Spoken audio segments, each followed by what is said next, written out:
Welcome to this video, which is all about how to sleep well no matter what happens in your life. And I guess you can call it a bit of a confession or a very much an insight to the life of a sleep coach.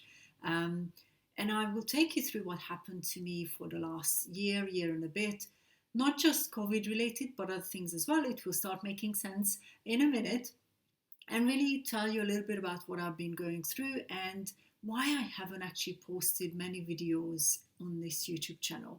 I know you've been subscribing, I know you've been commenting, and I'm very grateful for every single subscriber, every single view, every single comment you posted. And moving forward, I will be very much part of the community again. But I'll just share with you why I've been away. So back in last year, early last year, and this is not even related to the pandemic we've all gone through, I actually found out that my mum was diagnosed with cancer. And those of you who don't know me personally, I'm from Hungary, so I've been living in the UK for the last 20 years.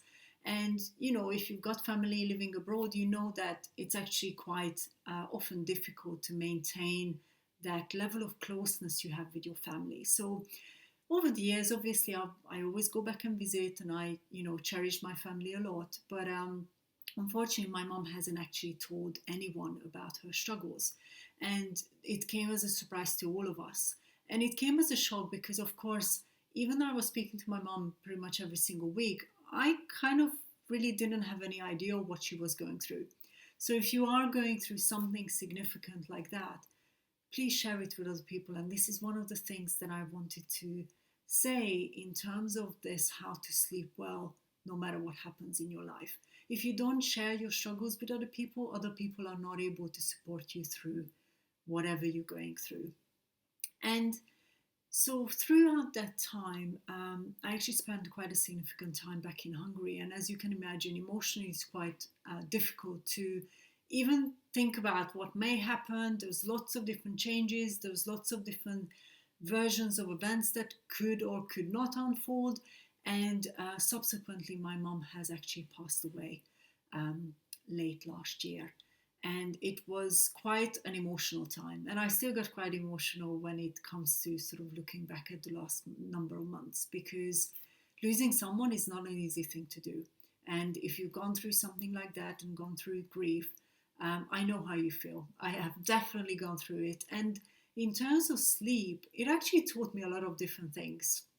It taught me that I've developed really good skill sets that allowed me to go through such a significant, difficult life event and many months to overcome this this scenario and really be able to get through it with good quality sleep. I'm not saying it was great quality, because if you have gone through something like this, you will know that your sleep probably would have been affected as well, just like it was affected in my situation as well.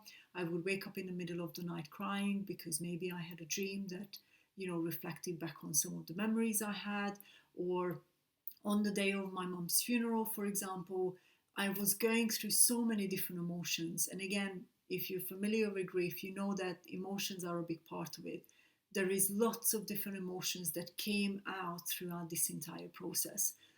But when it comes to this idea of sleep skills for life, I really realized from talking to friends and talking to other people, they were commenting on how well I've gone through it. I'm not sure I would describe it as well, but I wasn't as perhaps maybe destroyed by it as in other people's opinion or other people's example. And I know I have had friends who have gone through something similar, and they were saying, "Wow, I've apparently gone through it quite well."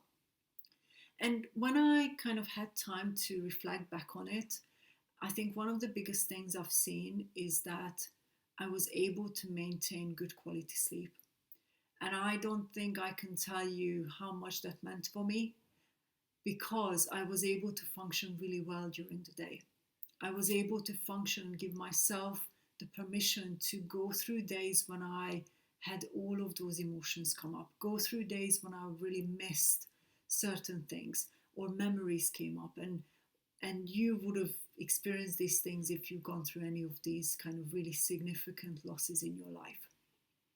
So when it comes to, I guess, this confession, is that it really made me understand how much I have worked on my life and my sleep over the last months and years, and got to a point where I could differentiate what was happening for me and to me, and how I was able to maintain my health, maintain not just my physical health, but my mental health as well, throughout this very, very emotional time.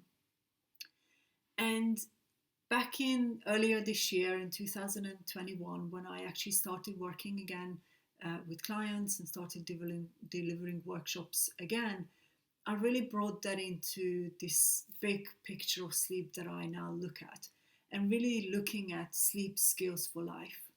Because when I looked back at the previous few months, those skill sets that I developed to make sure that I was able to sleep quite well has helped me to get through that period of time much better. And it has helped me to, I guess, differentiate, like I said, differentiate the things that happened and what their meaning were, or how that they're gonna affect my life. So coming back to sort of how to go through some of these significant life events or whatever happens in your life is, first of all, one of the biggest lessons I've learned is to be kind to myself. On the days when I had to cancel something, or on the days when I really wasn't feeling like I wanted to talk to anyone, it was really important for me to take a moment and just really be kind to myself and say that, yep, I don't feel like it and I had to cancel it. And my perfectionist traits and my go-getter traits definitely came out playing again. I wasn't self-punishing myself for not functioning at that high level that I normally function. So that was one of the ones. The other one was actually to give myself more time to recover, more time to grieve, more time to process my emotions, which I have talked about in different videos over the years. And I definitely talk about with my clients and within the group program that I have. Because when we don't process emotions and we carry those emotions to bed with us, our sleep isn't going to really be able to be really good quality. So that was the second thing that I've learned. And the third thing was that I realized that because I was going through so much sort of change and extreme emotions, and my brain was processing so many different things, so many memories came up, I had to give myself more time to sleep as well. And you would have probably noticed that in your life as well. Maybe if you felt unwell, or maybe if you do have a medical problem, that perhaps you need more sleep than you needed when you were healthier. And this is one of the biggest things that I've realized. And I knew that from before, but over the years I've developed so good sleep that I kind of haven't experienced that again. But this time, because of all that different sort of emotions, physical sort of responses, the crying and so on that I've gone through, I've actually needed more sleep. My body needed more recovery time. And if you think about sleep, sleep is very much recovery time, both in terms of mentally, physically, and emotionally. So I've given myself that permission. So instead of pushing through and getting on with it, and often we quite like to do that in today's society, I was able to give myself that permission to really truly recover. And this wasn't a week. This took time to recover. It took time to actually get back to my normality. So if you're going through something significant in your life, maybe give yourself that permission of, instead of pushing through, maybe just resting more. It doesn't necessarily mean sleeping exactly. Often it will mean sleeping more as well, but resting, recovering. And I think the last thing I wanted to share is, I know that we sometimes talk about sort of mental health and going through challenges and going through losses, significant life events, and losses can come in different forms as well. It doesn't mean someone passing away. It can be an end of a relationship. Sometimes we are, I guess, encouraged by our loved ones to kind of just get on with it.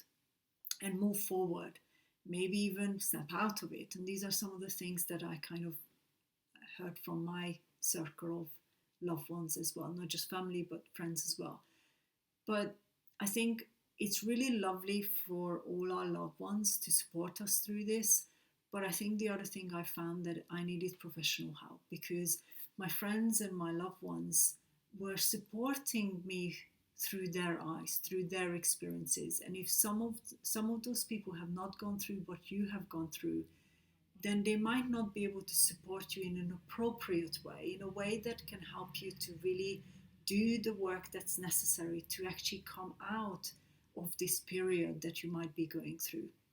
And I'll put my hands up, and I shared it with all my clients at the time as well. I've actually sought help too, because I know a lot of things, but as you can sort of check in with yourself as well, changing our own circumstances is the hardest thing. We often don't see as much from our own life and what are those different things that we might need to do than someone from the outside can. So again, when I obviously work with clients, I always say seeking the appropriate support, often professional support, when you go through a significant life event or something really challenging, is really important. It doesn't necessarily mean that it needs to be a long-term thing. It might just be a conversation with someone who is trained in their field to support you. And this is where obviously the sleep comes in for me. I knew how to sort my sleep out, but I needed support somewhere else. I needed support with going through the grief and going through some of the anger stages that I went through, because I kind of didn't know where they were coming from, and I needed that hand holding through them. So these are the couple of things that I wanted to share with you. First of all, to, I guess, explain myself, why I've been away and why you haven't seen me posting as enthusiastically as I did before.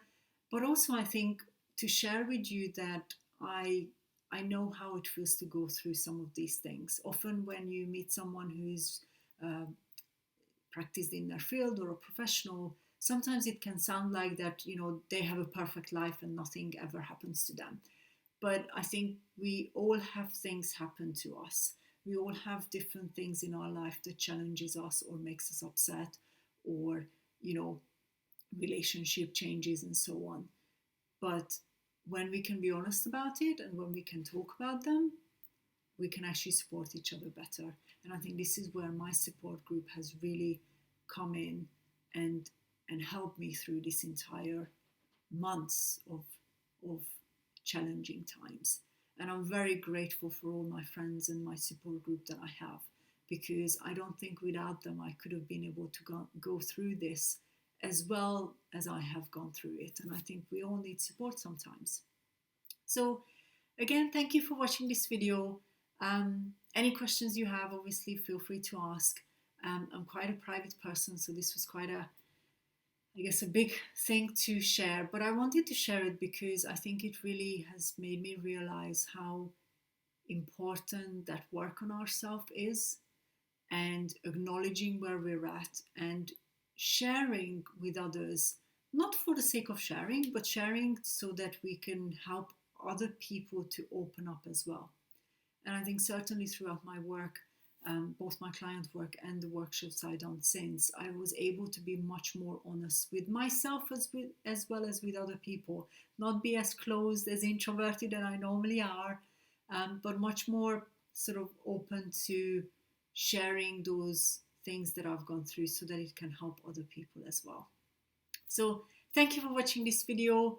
I know this is a little bit longer one, but I wanted to share a couple of things that I think was really important in terms of why I've been away, and those of you who may be not as close or haven't worked with me so closely might not have known why I was a bit more quiet, I guess, even through my newsletter, even through the YouTube channel as well, and so certainly on social media I've not really been around very much. So thank you for watching, and let me know if you've got any questions. Otherwise, I'm really looking forward to coming back to YouTube channel and supporting you again, answering questions. The format is going to change in the coming weeks, We're going to be looking at Q&A parts as well, which I've really enjoyed over the last couple of months. So thank you for watching, and I'll see you in the next video in the coming weeks.